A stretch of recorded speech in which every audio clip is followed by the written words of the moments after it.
নমস্কার বন্ধুরা, লুবনার রাসইতে সবাইকে স্বাগত। আজকে আমি তৈরি করছি মাটন মশলা। কীভাবে এই রেসিপিটা করেছি চলুন আপনাদেরকে সেটা দেখাই। দেখে বুঝতেই পারছেন এই রান্নাটা কতটা সুন্দর হয়েছে। খুব অল্প উপকরণ দিয়ে রান্নাটা ঝটপট করে নেওয়া যায়।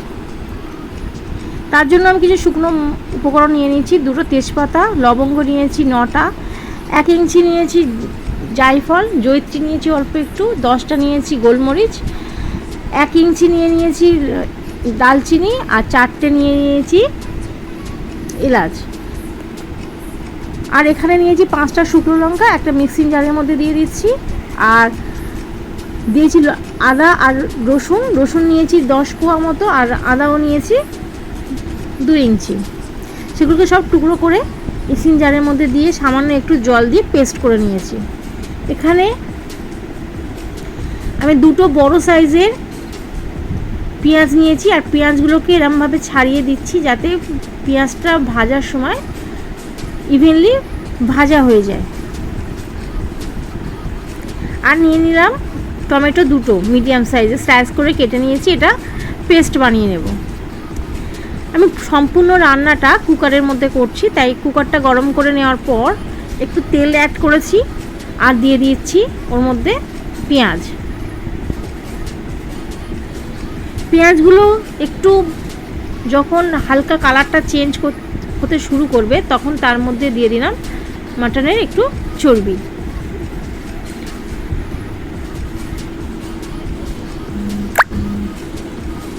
একটু সময় ধরে পেঁয়াজটা আমি কুক করে নেব।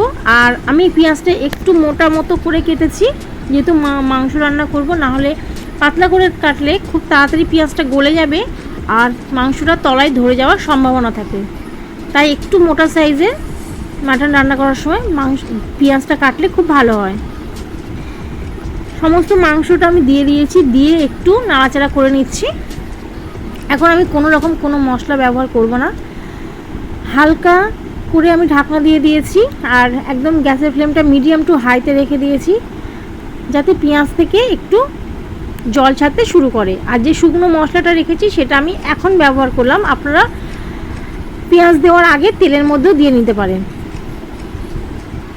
দেখুন পেঁয়াজটা অনেকটা নরম হতে শুরু করে দিয়েছে আর পেঁয়াজ থেকে প্রচুর পরিমাণে জল ছাড়তে শুরু করে দিয়েছে। আমি এই মাংসটা পুরোপুরি এই পেঁয়াজের আর মাংসের যে জলটা বেরাবে সেই জলের মধ্যেই একটু কষে নেব ভালো করে। এখনও পর্যন্ত আমি কোনো কিছু ব্যবহার করিনি, কোনো মশলা। দেখুন মাংসের কালারটা একটু চেঞ্জ হয়ে গেছে।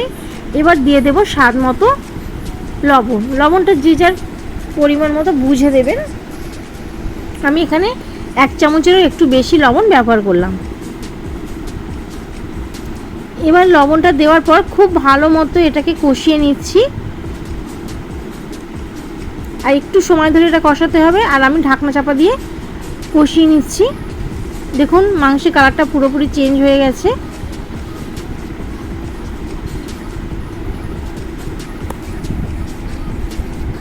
মাংসটা যত সুন্দরভাবে কষানো হবে তত সুন্দর খেতে টেস্ট হবে। এবার যে পেস্টটা আমি বানিয়ে রেখেছি শুকনো লঙ্কা, আদা আর রসুন, সেটা আমি দিয়ে দিলাম মাংসের মধ্যে, দিয়ে আবারও একটু কষিয়ে নেব।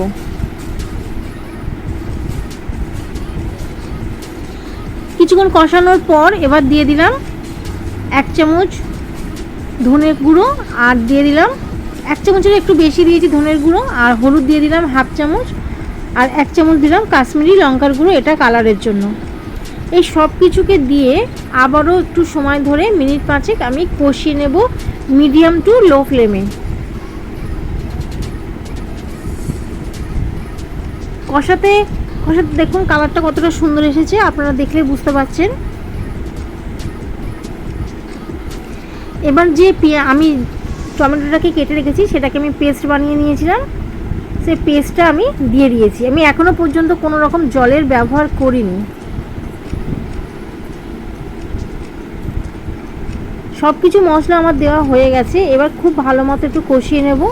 আমি ঢাকনা চাপা দিয়ে এটা কষিয়ে নিয়েছিলাম মিনিট 5। দেখুন অনেকটা মশলা থেকে তেল ছাড়তে শুরু করে দিয়েছে।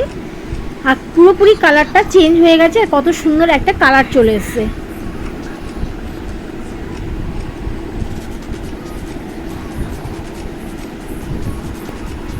এবার এখানে আমি সামান্য উষ্ণ গরম জল ব্যবহার করছি। খুন্তিটা ধুয়ে দিয়ে দিলাম, আরও একটু জল দিয়ে দিলাম এতে।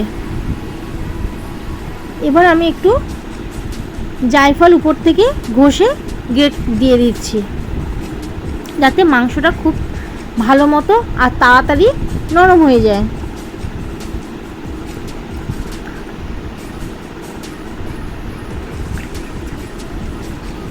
এই জায়ফলটা দেওয়ার কারণে মাংস থেকে খুব সুন্দর একটা ফ্লেভার ছাড়তেও শুরু করে। এবার কুকারের ঢাকনাটাকে বন্ধ করে আমি এখানে 5টা সিটি দিয়ে নেব। যেহেতু মাংসটা আমি অনেকক্ষণ ধরে কষিয়েছি মিডিয়াম টু লো ফ্লেমে, সেই জন্য মাংসটা আগে থেকে অনেকটা নরম হয়ে গেছে।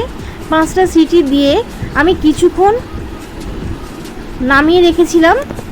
কুকারটা পুরোপুরি সিটিটা বেরিয়ে যাওয়ার পর ঢাকনা খুলে আপনাদের দেখাচ্ছি, দেখুন কালারটা কতটা সুন্দর এসেছে।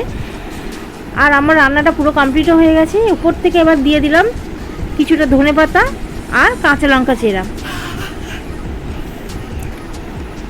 সব কিছুকে দেওয়ার পর আবারও একটু নাড়াচাড়া করে আমি চাপা দিয়ে রেখেছিলাম মিনিট 5, তারপর আমি প্লেটে দিলাম। দেখুন, যদি আপনাদের এই রেসিপিটা ভালো লেগে থাকে তাহলে অবশ্যই আমার চ্যানেলটাকে সাবস্ক্রাইব করবেন, পাশে থাকা বেল আইকনটি প্রেস করবেন, লাইক কমেন্ট এবং শেয়ার করার অনুরোধ রইল।